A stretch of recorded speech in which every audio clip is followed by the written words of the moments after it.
हम सब यही चाहते हैं कि हम अपनी लाइफ में कामयाब बन जाए। हम सब यही चाहते हैं कि मैं एक कामयाब ज़िंदगी गुजार सकूं, मेरे साथ सब कुछ हो, जिस चीज़ की हमें ज़रूरत हो वो हमें मिल जाए। हम सब अपनी लाइफ में इस तरह की ज़िंदगी चाहते हैं कि हम एक कामयाब इंसान बन जाए। स्टीफन कोवी जो कि एक ऑथर है, उन्होंने एक बुक लिखी है the 7 habits of highly effective people. उन्होंने बयान की है कि कामयाब लोगों की 7 ऐसी आदतें जो कि अगर आप में मौजूद है तो आप एक कामयाब इंसान हैं, आपको कुछ करने की ज़रूरत नहीं है। चलिए शुरू करते हैं। सबसे पहला हैबिट ये है कि बी प्रोएक्टिव। उन्होंने बताया है कि दुनिया में 2 टाइप के लोग होते हैं, एक होते हैं प्रोएक्टिव और दूसरा होता है रिएक्टिव। अगर मैं आपको एग्जांपल दे दूं कि आप बैठे हैं एक एग्जामिनेशन हॉल में और वहाँ पर आप चीटिंग कर रहे हैं और एक टीचर आता है, आपको चीटिंग करते वक्त पकड़ते हैं और आपका पेपर कैंसिल कर देते हैं। तो जब आप बाहर आते हैं तो आप कहते हैं कि अगर टीचर नहीं आता तो मेरा पेपर कैंसिल नहीं हो जाता। यानी आप दूसरों पर इल्ज़ाम लगाते हैं, तो आप रिएक्टिव पर्सनैलिटी वाले हैं। रिएक्टिव का मतलब यह है कि दूसरों पर ब्लेम करना, दूसरों पर इल्ज़ाम लगाना, उनके लाइफ में जो कुछ भी हो रही है दूसरों की वजह से हो रही है। और प्रोएक्टिव, अगर आप एक एग्जामिनेशन हॉल में बैठे हैं, चीटिंग कर रहे हैं, टीचर ने आपको पकड़ लिया और आपका पेपर कैंसिल कर दिया, तो जब आप बाहर आते हैं तो आप कहते हैं कि अगर मैं चीटिंग नहीं करता तो शायद मेरा पेपर भी कैंसिल ना होता। यानी प्रोएक्टिव वो लोग होते हैं जो कि ख़ुद पर इल्ज़ाम लगाते हैं, जो कि ख़ुद पर ब्लेम करते हैं। यहाँ पर स्टीफन कोवी कहते हैं कि बी प्रोएक्टिव, यानी प्रोएक्टिव बनो, खुद पर इल्ज़ाम लगाना शुरू करो। जो भी आपसे गलत होती है, जिस काम में आप फेल हो जाते हैं, तो आप खुद पर इल्ज़ाम लगाओ, ना कि दूसरों पर आप इल्ज़ाम लगाओ।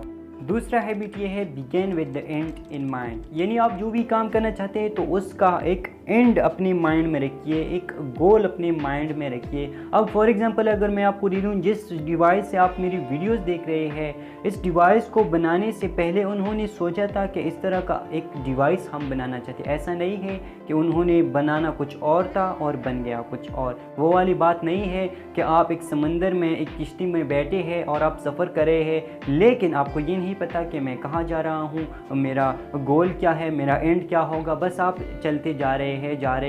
इसका नतीजा तो यही निकलेगा कि या तो आप गड्ढे में जाके गिरोगे या फिर आप एक तूफ़ान में फंस जाओगे जो कि आपको गर्क करेगा, जो कि आपको तबाह बर्बाद करेगा। स्टीफन कोवी कहता है कि begin with the end in mind, यानी हर वो काम जो आप करना चाहते हैं उसमें आप एक गोल रख लीजिए, उसमें आप एक एंड रख दीजिए अपने माइंड में कि मैं यहाँ तक जाऊँगा। थर्ड हैबिट ये है कि पुट फर्स्ट थिंग्स फर्स्ट। अगर मैं आपको एक एग्जांपल दे दूँ, प्रैक्टिकली एक एग्जांपल मैंने ये किया भी है। आप एक बाल्टी उठा लीजिए, उसमें सबसे बड़ा पत्थर आप पहले रख दीजिए, फिर आप छोटे छोटे पत्थर उसमें रख दीजिए, तो सब उसमें आ जाएंगे। लेकिन अगर आप सबसे पहले छोटे छोटे पत्थर रखोगे और फिर आप बड़ा पत्थर डालोगे तो फिर वो नहीं आएगा उसमें। कहने का मकसद ये है कि आप के मकसद से रिलेटेड जो काम हो आप सबसे पहले उसको कर लीजिए, फिर जाकर दूसरे काम जो आपके ज़रूरी नहीं है, जो आपके छोटे काम होते हैं, फिर आप वो कर लीजिए। यहाँ पर स्टीफन कोवी कहते हैं कि पुट फर्स्ट थिंग्स फर्स्ट, यानी जो आपके मकसद से रिलेटेड हो आप सबसे पहले उस काम को अंजाम दीजिए। चौथा हैबिट ये है जो कि बहुत ही अमेजिंग है, इंटरेस्टिंग है, मुझे बहुत पसंद आया, थिंक विन विन। उन्होंने एक फार्मूला यहाँ पर बयान किया है, थिंक विन विन। मैं एक फार्मूला इसको कहता हूँ।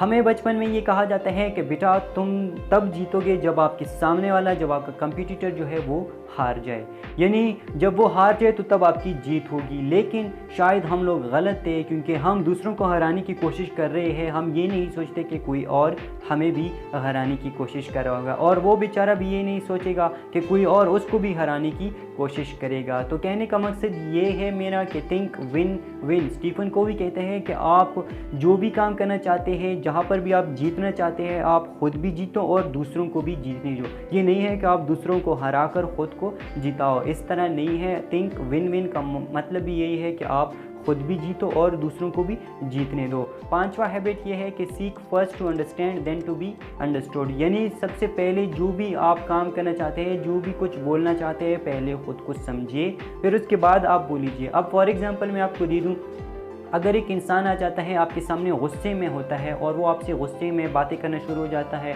और आप भी उसको गुस्से में रिएक्ट करते हो, तो आप वो रिएक्टिव पर्सनैलिटी वाला बंदा निकल जाओगे। यानी आप भी गुस्से में बात करोगे, वो भी गुस्से में बात करेंगे, तो फिर आप दोनों में कोई फ़र्क नहीं रहेगा। इसका कहने का मकसद ये है कि कोई आ जाता है आपसे गुस्से में बात करता है या फिर तमीज़ से बात करते हैं, तो आपको चाहिए कि आप पहले उसको समझिए। Seek first to understand then to be understood. फिर बाद में जब आप समझोगे फिर आपको इजाज़त है कि आप बोल लीजिए उस बात को जो आपने सोच ली है। 6 हैबिट ये है कि सिनर्जाइज।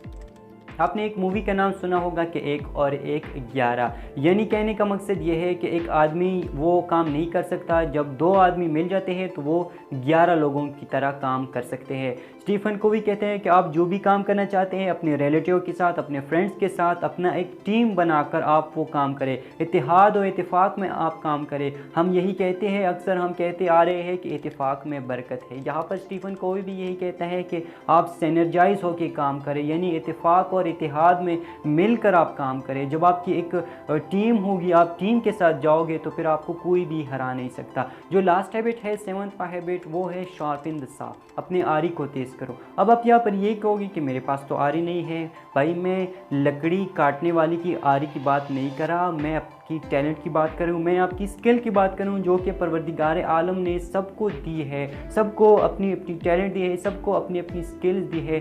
स्टीफन कोवी कहते हैं कि आप अपनी स्किल्स को इम्प्रूव करो, आप अपने टैलेंट को डेवलप करो और दुनिया को दिखाओ। अब अपने टैलेंट को और स्किल को कैसे डेवलप करोगे, उसके लिए 4 चीज़ें हैं। सबसे पहले फिज़िकली, फिर उसके बाद आता है मेंटली, फिर उसके बाद आता है स्पिरिचुअली, फिर उसके बाद आता है हार्टली। यानी जब आप फिज़िकली फिट रहोगे, फिज़िकली कैसे हम फिट रह सकते हैं, वर्जिश करके, एक्सरसाइज करते हैं, अच्छे खुराक सेहत के लिहाज से जब हम फिट रहेंगे तो फिर हम फिज़िकली फ़िट होंगे।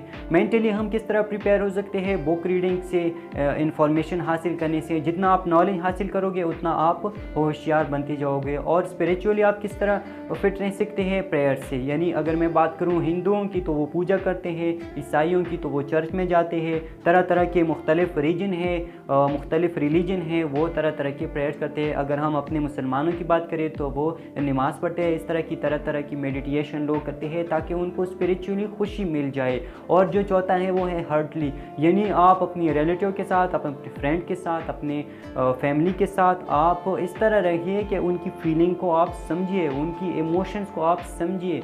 जब आप हार्टली, स्पिरिचुअली, मेंटली और फिज़िकली ठीक रहोगे तो तब आप जाकर अपना स्किल, अपने जो टैलेंट है आप में, तब आप उनको पॉलिश कर सकोगे और फिर आपके साथ ये हैबिट आएगा कि शार्पन द सॉ, अपनी आरी को तेज़ करते हैं। एट द एंड एक क्विक समरी लेते हैं। स्टीफन कोवी की एक बुक है the 7 habits of highly effective people. सबसे पहला हैबिट ये है कि बी प्रोएक्टिव, यानी कि प्रोएक्टिव बनो, खुद पर इल्ज़ाम लगाना शुरू करो, दूसरों पर इल्ज़ाम लगाना बंद करो। दूसरा हैबिट ये है कि begin with the end in mind. हर वो काम जो आप करना चाहते हैं उसका एक एंड, उसका एक गोल अपने माइंड में रखिए। तीसरा हैबिट ये है कि पुट फर्स्ट थिंग्स फर्स्ट, यानी आपके मकसद से जो काम रिलेटेड हो आप सबसे पहले उस काम को अंजाम दीजिए। चौथा हैबिट ये है कि थिंक विन विन, यानी आप खुद भी जीतो और दूसरों को भी जीतने दो। 5वां हैबिट ये है कि seek first to understand then to be understood, पहले आप खुद को समझिए फिर दूसरों को समझाइए। 6वां हैबिट ये है कि सिनर्जाइज, आप जो भी काम करना चाहते हैं इत्तेहाद और इत्तेफाक में मिलकर आप काम करें, एक टीम की शक्ल में आप काम करें। और 7th हैबिट ये है कि शार्पन द सॉ, अपनी आरी को तेज़ करो। अगर आपको ये वीडियो अच्छी लगी तो इस वीडियो को एक लाइक ज़रूर देना, और अगर आपने अभी तक हमारे चैनल को सब्सक्राइब नहीं किया तो इस चैनल को ज़रूर सब्सक्राइब करना, और उसके साथ जो बेल आइकन का बटन आएगा उस पर भी क्लिक करना ताकि नई आने वाली इस तरह की वीडियोस सबसे पहले आप तक पहुंच जाए। शुक्रिया, अल्लाह हाफिज़।